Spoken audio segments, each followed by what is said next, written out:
Well, thank you so much. Greetings. It's a pleasure to be able to join such a distinguished panel, and I hope my comments will add to the conversation. I wanted to start off with a couple sort of general framing comments. The first is that I see great value in mutually respectful and mutually beneficial dialogue about human rights among democracies. India has human rights challenges, and it's also a democracy in which human rights concerns can be voiced both inside and outside the country. Our voices today align with people in India who are also saying similar things. So my hope is that my comments today constructively contribute to that shared conversation. Now, the nature of mutually respectful dialogue among democracies is a recognition that both sides have things to learn. My country, Canada, certainly has its own problems. Last summer, over 60 churches in Canada faced attacks, including several being burned to the ground. The political circumstances around these attacks were such that they were almost completely ignored at the political level. Certain acts of vandalism were praised on social media, and one very prominent former staff member of the Prime Minister called these attacks wrong but understandable. Canada's government has also used the Draconian Emergencies Act to clear protesters and freeze bank accounts, and one Canadian province prohibits the wearing of religious symbols in certain professions. I welcome commentary from Indian politicians and others on these Canadian problems, and I raise them only to underscore that mutually respectful human rights dialogue should not involve anyone presuming a position of superiority. Now, the second general framing comment that I want to make is that the Universal Declaration of Human Rights emphasizes a doctrine of religious freedom, which is about individual freedom to seek God in one's own way and not simply about the peaceful coexistence of existing communities. I'm sure all of the panelists and many of those listening are aware of this already, but Article 18 says everyone has the right to freedom of thought, conscience, and religion. This right includes freedom to change his religion or belief, and freedom either alone or in community with others and in public or private to manifest his religion or belief in teaching, practice, worship, and observance. So the right of conversion flows fundamentally from the idea of universal human dignity.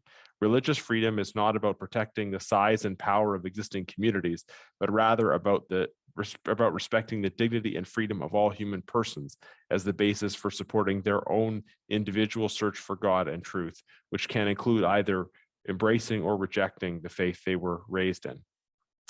Now, in the worst performers on religious freedom, existing religious minority communities are denied the right to exist or face systematic harassment. For intermediate performers, though, there is often an aspiration for peaceful coexistence among communities, but failure to respect the individual rights component, especially as it relates to conversion. So, particular to the situation in India, I wanted to say that my perception from spending time in India and following ongoing reports and debates on human rights there is that there is an important overlay involving issues of religion and issues of caste. So I'm pleased we're discussing both of these today. Inevitably, these comparisons contain holes, but the caste system has many features in common with systems of racial discrimination in the Western world. People have been treated as more or less valuable based on race in the West or caste background in India, and have also been seen as suited narrowly to certain kinds of roles within society. Now, when it comes to racial discrimination in the West and caste discrimination in India, certainly it can be said that progress has been made in certain respects. But as we discuss often in the West, unconscious bias as well as the present outworkings of past discrimination have major implications today, even after ameliorative measures have been in place for a long time.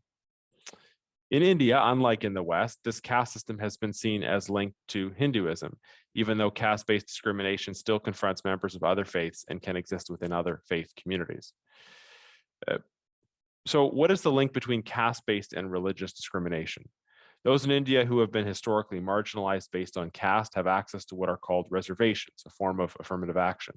However, a person who converts to Christianity or Islam loses their access to reservations based on the notion that caste is not a part of Christianity or Islam.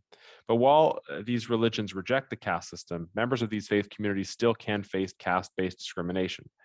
At a practical and social level, a person in India can no more opt out of the history of caste than a Black person in the United States or an Indigenous person in Canada can opt out of the ongoing implications of past and present racism.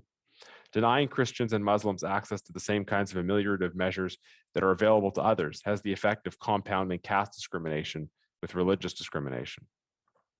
Now, since I began engaging with these issues, there has been a significant growth in state-level anti-conversion laws in India. These laws have been mentioned already. They're nominally designed to prevent religious conversion through force, undue influence, or allurement, and thus involve the state reviewing a person's decision to convert and preventing them from converting if state authorities thus decide.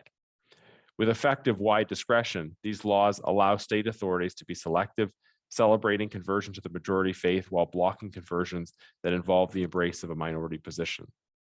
Now, what I have found in conversations with people about these laws seems to me to honestly be a certain implied pejorative attitude towards people who convert, especially so-called lower caste people. Such people may be presumed to not understand or be sophisticated enough to make their own religious decisions and therefore are presumed to be acting from undue pressure or allurement. The argument is that such simple people need to be protected from pressure and deception. This discourse again links caste prejudice to religious discrimination. As has been discussed as well, there is growing concern about violence targeting minorities and those with certain caste backgrounds. When it comes to violence, politicians of all stripes should clearly condemn violence, oppose incitement, and challenge the leadership of organizations that participate in violence. But it's important to understand the connection between these legal realities and that violence. Worsening legal realities, such as the expansion and tightening of anti-conversion laws, contribute to a dangerous climate and reinforce negative stereotypes based on caste and religion. In a way, these laws lend credibility to narratives around the denial of human dignity and human rights, which also lead to violence. In conclusion, India is the world's largest democracy with a constitutionally enshrined protection for religious pluralism. I hope that Indian states will reverse course and start repealing anti-conversion laws, provide equal access to services and reservations regardless of religion, and seek to create a culture in which universal human dignity is affirmed and all violence is roundly condemned. Thank you again to the organizers of this and to all of you for your important work.